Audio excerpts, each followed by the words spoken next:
Super Mario 64 has some of the most iconic Mario levels, so in this video I will be ranking each level from this game, going in order of worst to best, and I'll show the full tier list at the end. So, without any further ado, let's get into it.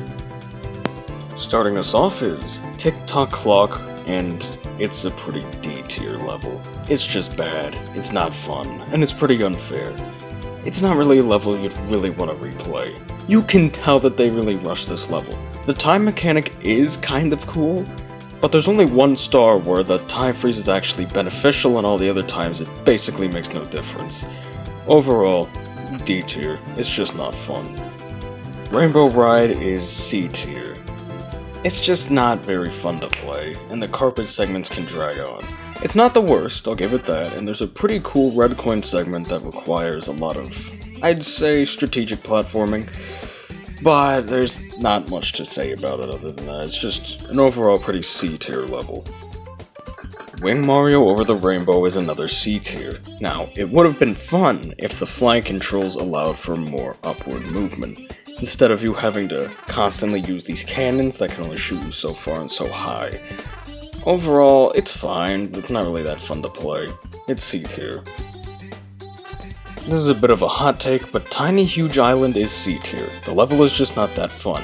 The size changing gimmick is a cool idea, but it just has really bad execution. For the most part, the tiny island has no real reason to exist, as it's only required for 2 of the stars, and those stars could have easily worked in the big island. Those stars being opening up the entrance to the Wiggler boss fight and finding the 5 secrets. The first could have easily just not been there, like the hole could have just already been open, or they could have just put a breakable cork box that you just break in the big world. And for the second, they could have just put them in the same locations, but on the big island. The tiny island basically served no purpose, and the level's just not really that fun to play. Overall, it's a cool concept, but just the execution of it, it could have been done better. C tier. Shifting Sandland is C tier. I don't really like this level. On paper, it's a large and diverse level with many areas to explore, with many unique gimmicks, and is overall pretty action-packed. But the execution is kinda bad. There's enemies that respawn if you just walk any amount away, it's crazy. And dying is just so easy in this level, due to the quicksand, and sometimes the tornadoes can throw you right into that quicksand. You also have to be on alert, as Klepto will relentlessly try to steal your hat. It's not a terrible level, it's just not really that fun. If you're gonna replay, you'll probably do it like 1 or 2 times. C tier. Bowser in the Fire Sea is B tier. There's not much to say about it other than it's fun for what it is, as it's not really a large level and it ends with a pretty unique boss fight, so it's B tier. The Wing Cap stage is B tier. There's not much to it, it's just a battle of going through the rings and I guess just maintaining your height and going down steadily. So it's overall B tier, there's not much to say about it.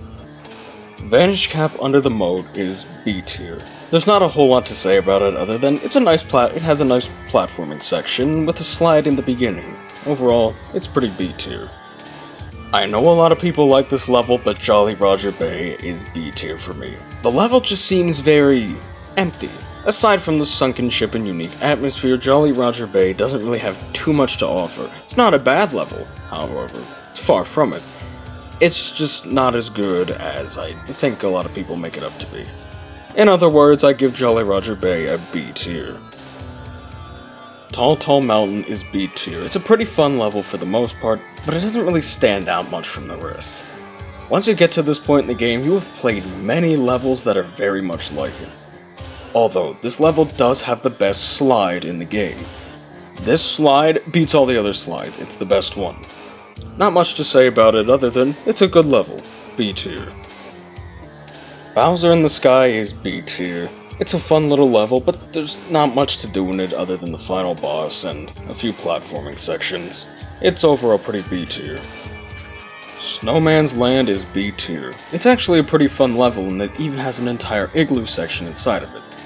But there isn't a whole lot to do in this level, although I do like that they don't repeat you having to climb up the mountain over and over again, as we've seen in other levels in this game, but there could have been probably a bit more to do.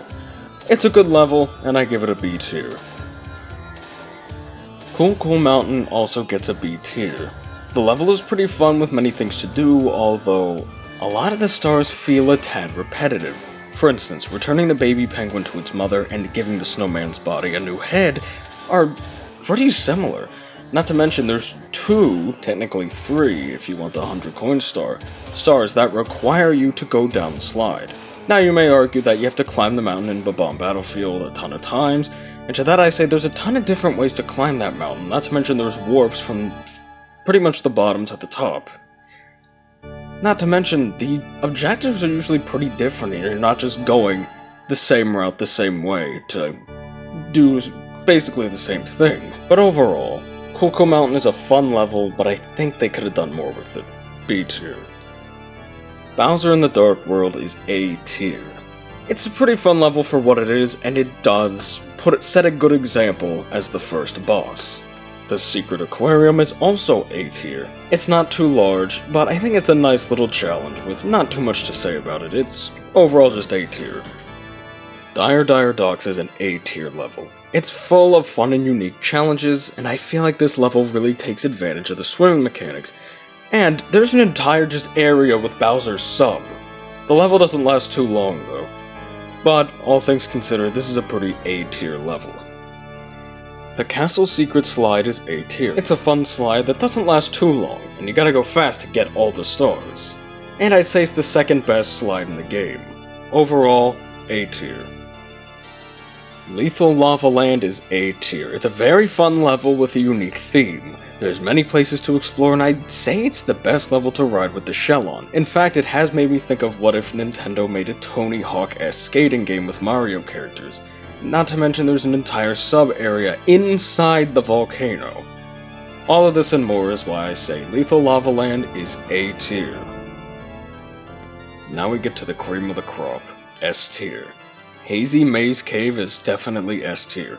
This level is incredibly fun with 2 alternating paths and a ton of rooms to explore in a maze-like pattern. Each area has its own unique gimmick, not to mention you unlock the metal cap in this level, which in my opinion is a severely underrated and underused cap in this game. All these reasons and many more are why Hazy Maze Cave is S tier. Bob-omb Battlefield is an easy S tier. Bob-omb Battlefield is a level you can just play over and over again. It's truly the perfect first level for a 3D collectathon. It's open range, very explorative, although it does fall a bit short on the platforming side of things, as it's going for a more open area approach rather than a direct platforming approach much like Whomp's Fortress, but overall, easy S tier. Big Boo's Haunt is another S tier level. This level's incredibly fun. It has many different areas to explore and is very replayable. Overall, this is just a very fantastic level, one of which I don't hear many talk about when it comes to what levels in the game are the best. Overall, S tier. Whomp's Fortress is an easy S tier for me. Whomp's Fortress is kind of the complete opposite of Bob-omb Battlefield, but in a good way. This level focuses more on platforming and making precise jumps while also being very explorable and leaving enough room for air that it's still fun. Rather than being kind of an open sandbox-ish level, it's far more go from point A to point B linear style. Overall, it's an easy S tier.